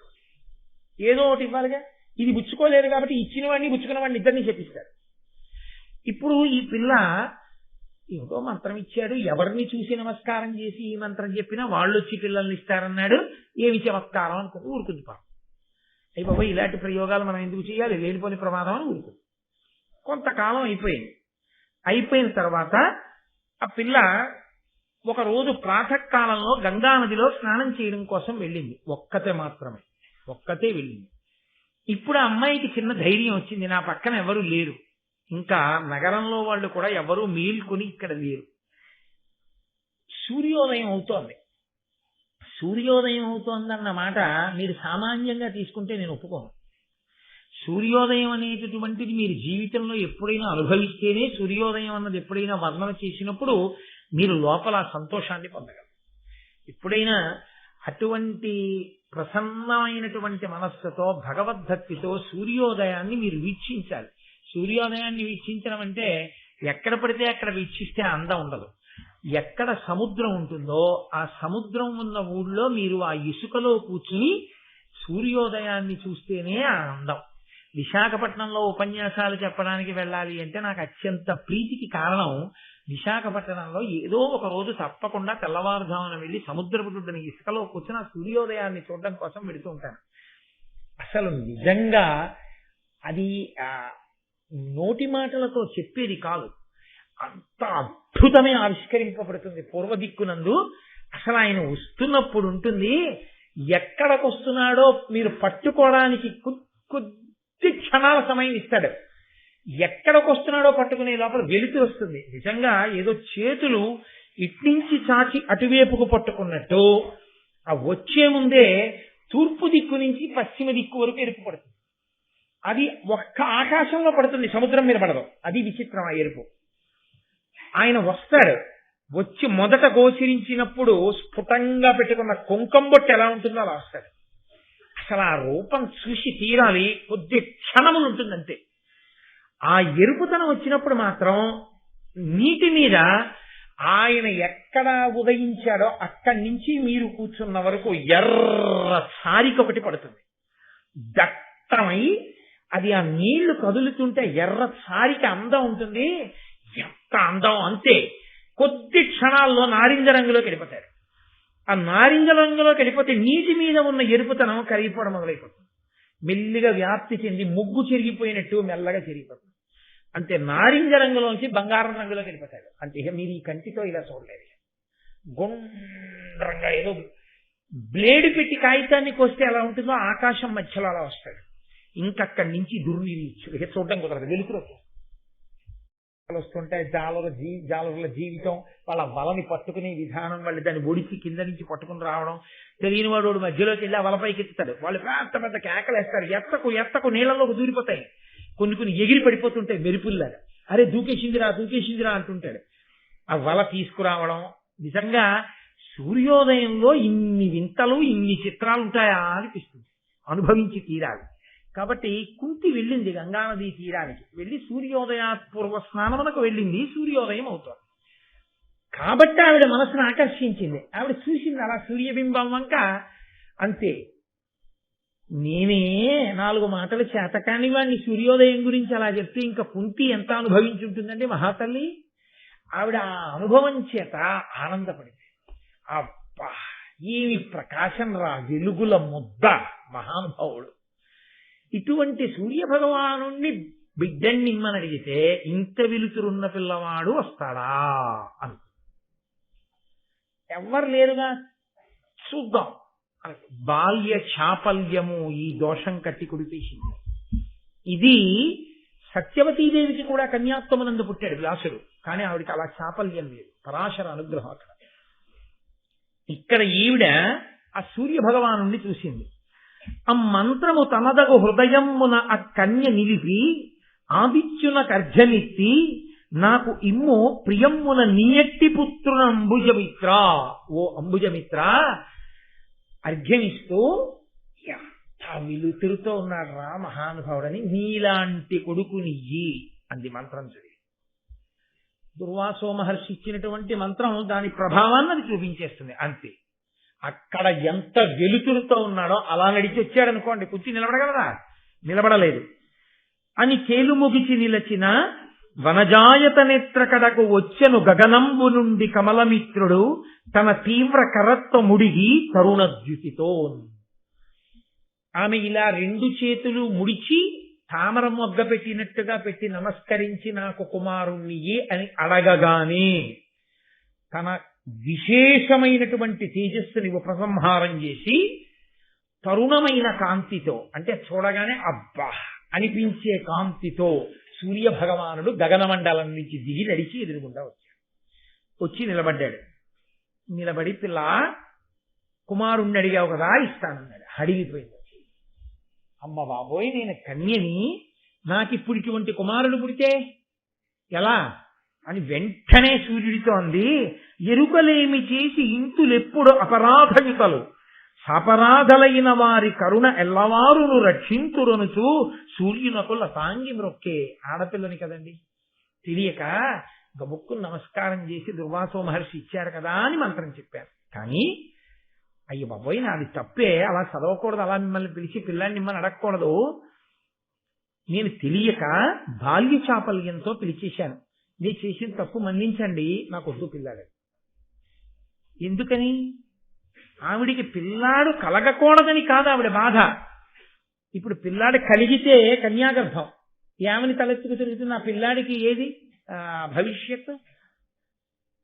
కన్యాగర్భం మహాభారత యుద్ధాన్ని శాసనం చేసింది, ఆ పిల్లవాడి జీవితాన్ని నాశనం చేసింది, కుంతీదేవి యొక్క దుఃఖానికి హేతుభూతమైంది, ధర్మరాజంతటి వాడు వైక్లభ్యం పొందడానికి కారణమైంది. ఇన్నిటికి కారణం కన్యాగర్భం. అందులో సూర్యుడి పాత్ర లేదా అంటారేమో. కొన్నిటి యందు ఇద్దరి దోషం ఉందని మీరన్నా ఫలితము ఒకరి యందు మాత్రమే ఎక్కువగా అనుభవించవలసి ఉంటుంది. అది సృష్టి యందు ఉన్నటువంటి ఒక లక్షణం. కాబట్టి ఎట్టి పరిస్థితులలోనూ కూడా కన్యాగర్భము ఎంత ప్రమాదమో తెలుసుకుని ఆడపిల్ల హద్దు మీరకుండా ఉండడం ఎంత అవసరమో మహాభారతం చూపిస్తుంది. ఈ ఒక్క చాపల్యం చేత కుంతి తన జీవితం అంతా నరకయాతన పడి ఇక్కడతో పోయిందని మీరు అనుకుంటున్నారా? కుంతి జీవితంలో కర్ణుడు పుట్టాడు, పిల్లాన్ని వదిలేసింది. అస్త్ర విద్యా ప్రదర్శనం జరుగుతుంటే కర్ణుడు కనబడ్డాడు, మూర్ఛపోయింది, చెప్పలేకపోయింది నా కొడుకని. ఇది తుట్టతుడకు ఎక్కడికి వెళ్ళిపోయిందంటే శత్రు శిబిరంలోకి వెళ్ళి కర్ణుడిని అడిగింది పాండవుల్ని చంపద్దని.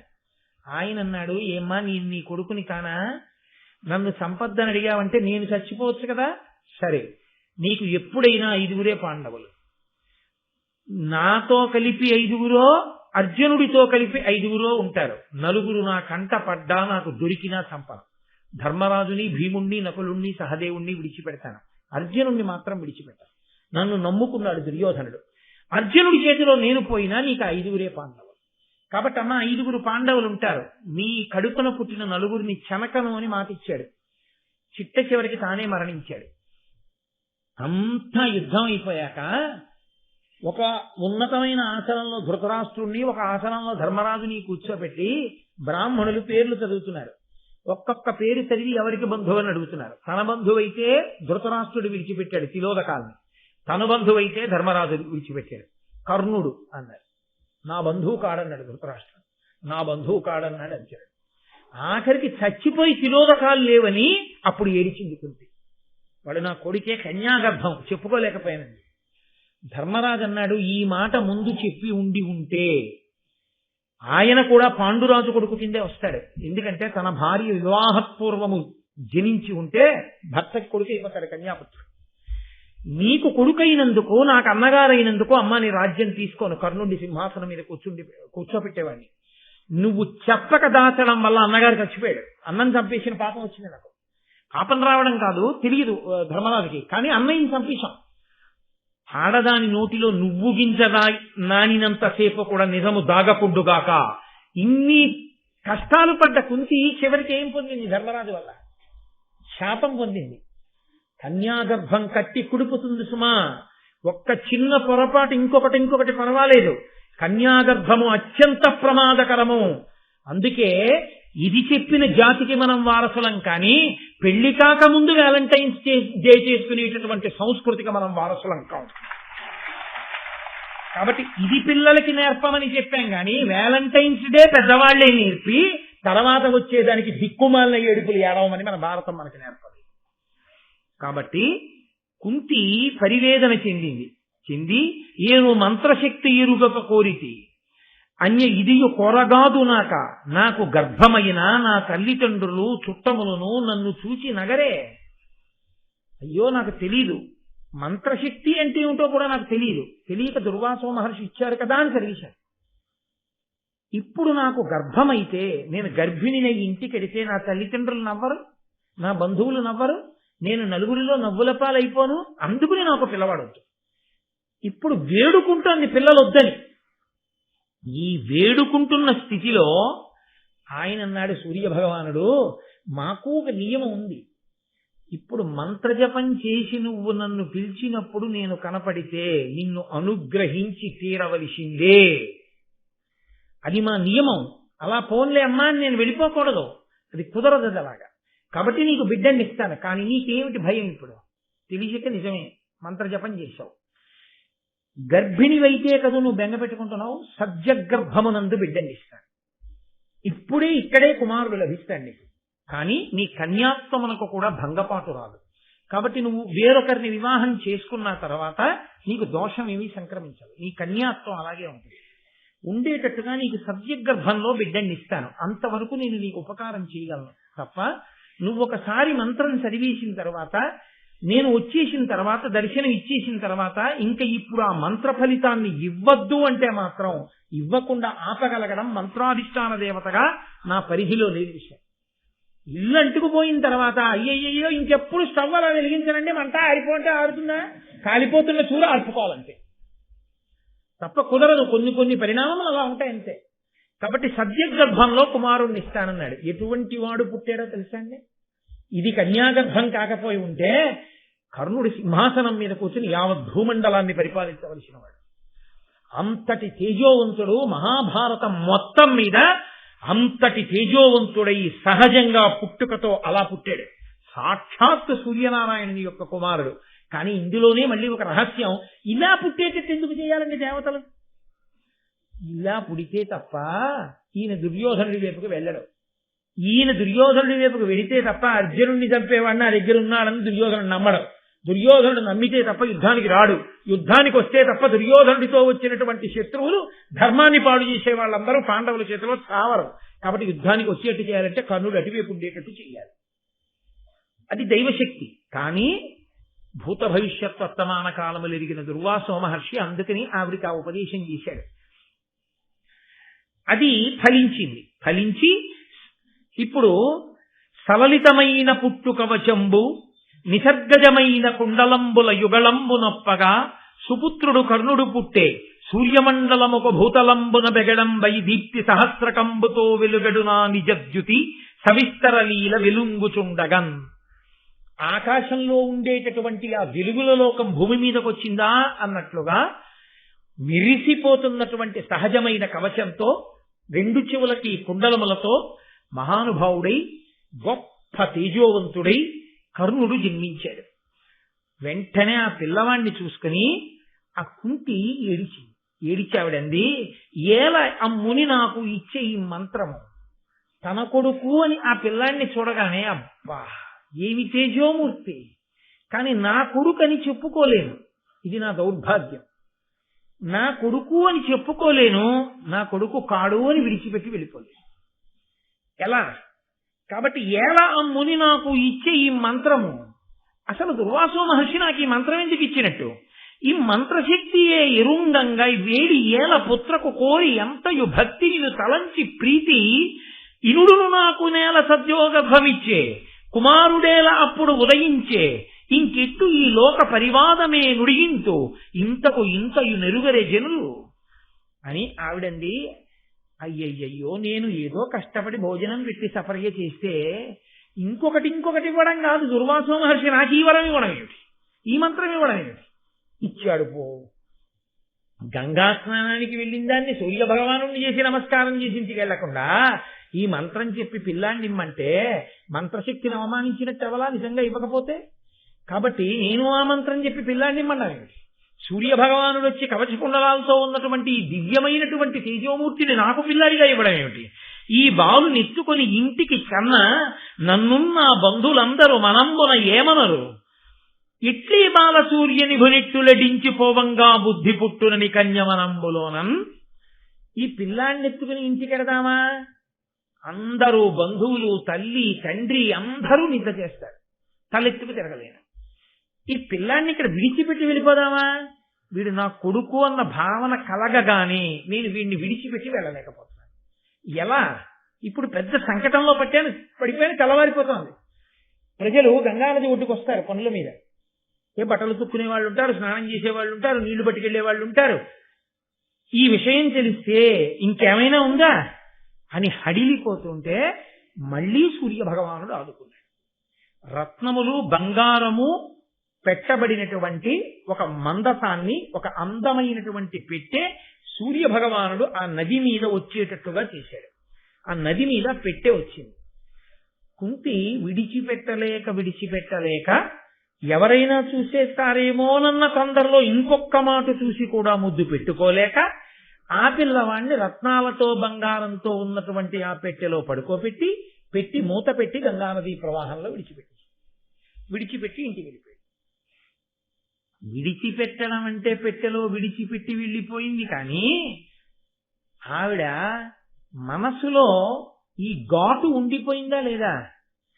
ఏమై ఉంటాడో అంతటి తేజోమూర్తి నా కొడుకు ఎక్కడ పెరుగుతున్నాడో అన్న బాధ ఉండిపోయింది. ఇప్పుడు ఈ బాధ ఎలా తీరుతుంది?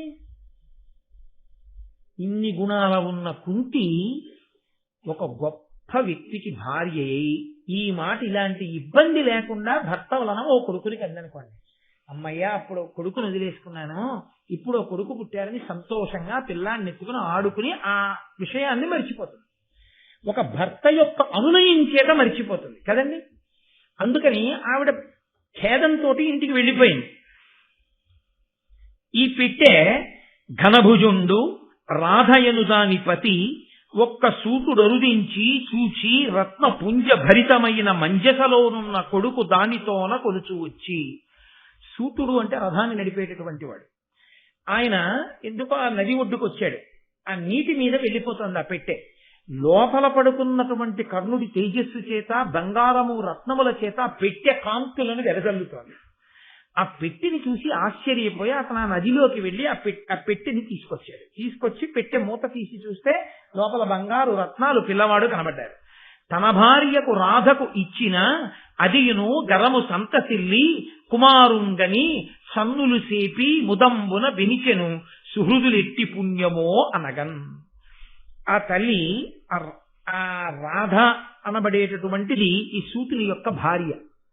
ఆయన ఈ పెట్టెలో దొరికినటువంటి పిల్లాన్ని పట్టుకెళ్లి తన భార్య అయిన రాధ చేతికి ఇచ్చాడు.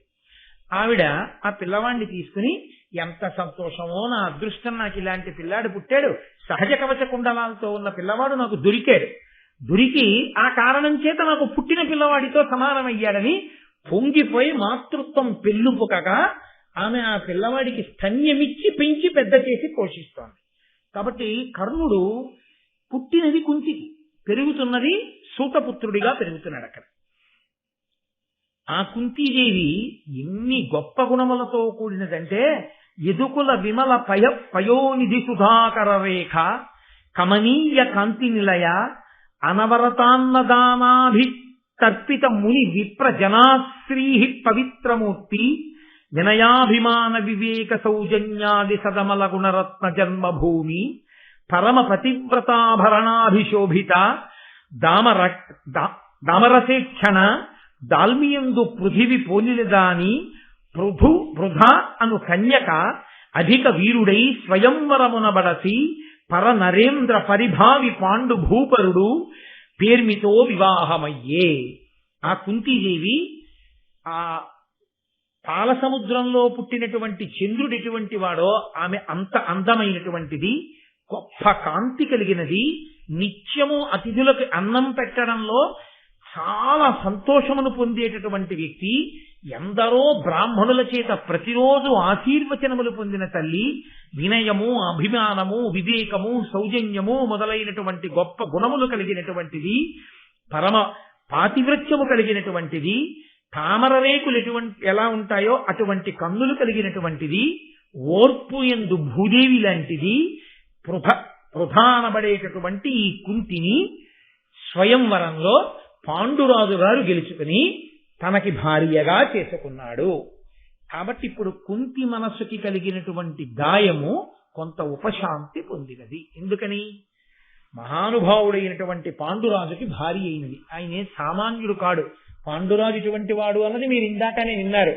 వేదాంగములు చదువుకున్నవాడు, శాస్త్రములు చదువుకున్నవాడు, ధర్మములు తెలుసున్నవాడు, గుణములకు నిలయమైనటువంటి వాడు, కత్తి, ధనస్సు, ఈటే మొదలైనటువంటి పట్టుకోణంలో నిపుణుడైన వాడు, ఏనుగుల్ని గుర్రాల్ని లొంగ తీసుకుని అధిరోహించి తిరగగలిగినటువంటి వాడు, పెద్ద పొడుగైన శరీరం ఉన్నవాడు, పెద్ద పెద్ద బాహువులున్నవాడు, గొప్ప కాంతి కలిగినటువంటి వాడు, మచ్చలేని తెల్లని ఆ మంచు ఎలా ఉంటుందో అటువంటి కాంతి కలిగినటువంటి వాడు, ఇటువంటి వాడు నా వంశంలో పుట్టాడు, ఎంత గొప్ప కీర్తి తీసుకొస్తాడో అని గాంగేయుడైన భీష్ముని యొక్క ఆనందమునకు కారణమైన వాడు.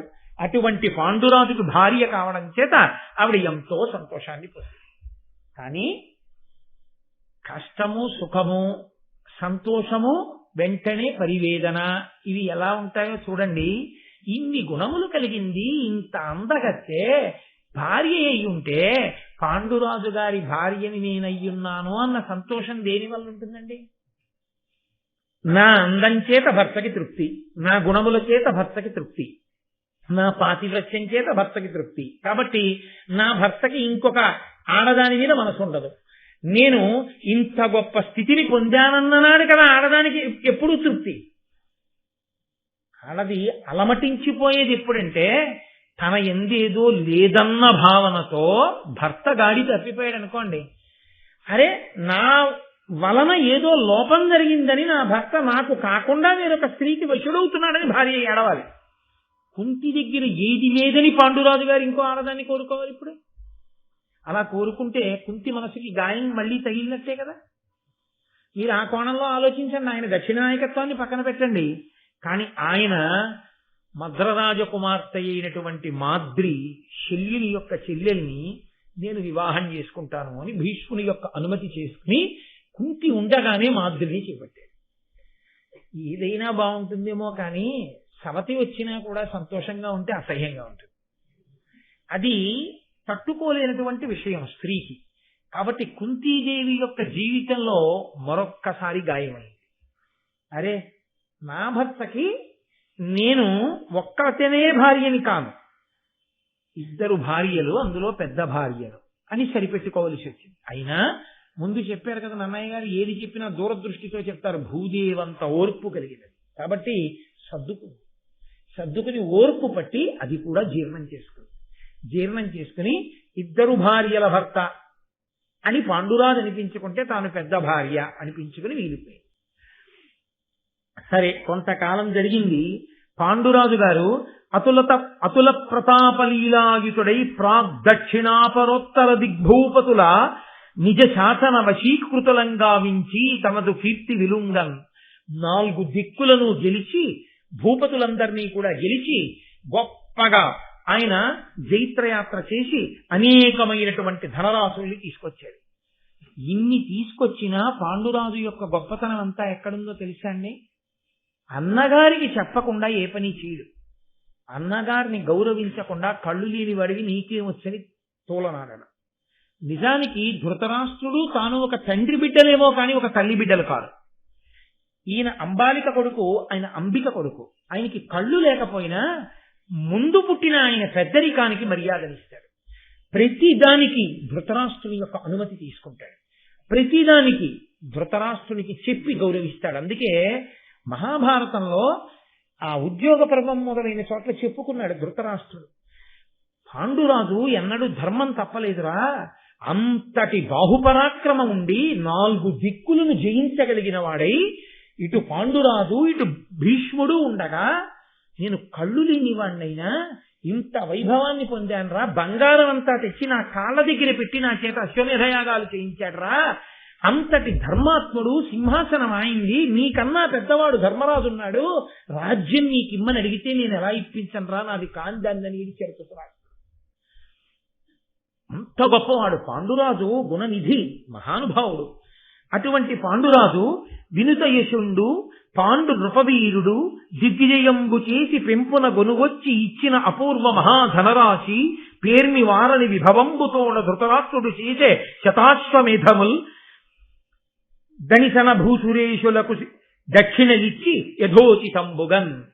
ఆ పాండురాజు గారు వెళ్లి దశ దిశలను గెలిచి 4 దిక్కులను గెలిచి ఆయన తెచ్చినటువంటి అపారమైనటువంటి ధనరాశులతో 100 అశ్వమేధయాగములు చేశాడు ధృతరాష్ట్రుడు.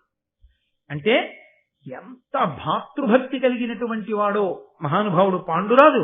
మీరు ఆలోచించండి, ఆ పాండురాజుని మండితగుణ సంపదనధికుండగుచున్ పూరు భరత కురుపతులకు తుల్యుండై వంశకరుండగు పాండు మహీషుడని బుధ సభలో తను పొగడగం. ఆయనని ఇతను పూరుడితో, భరతుడితో, కురుమహారాజు గారితో సమానుడవుతాడు. అటు సత్యవతీదేవికి, ఇటు అంబికని, అటు అంబాలికని, ఇటు విదురుణ్ణి, అటు ధృతరాష్ట్రుణ్ణి, ఇటు భీష్ముణ్ణి, బ్రాహ్మణుల్ని, కులపెద్దల్ని, పౌరుల్ని, జనపదుల్ని, ఇంతమందిని గౌరవిస్తాడు. ఎంత మహానుభావుడు అని చెప్పి అందరూ ఆయనని గౌరవిస్తుండేవారు.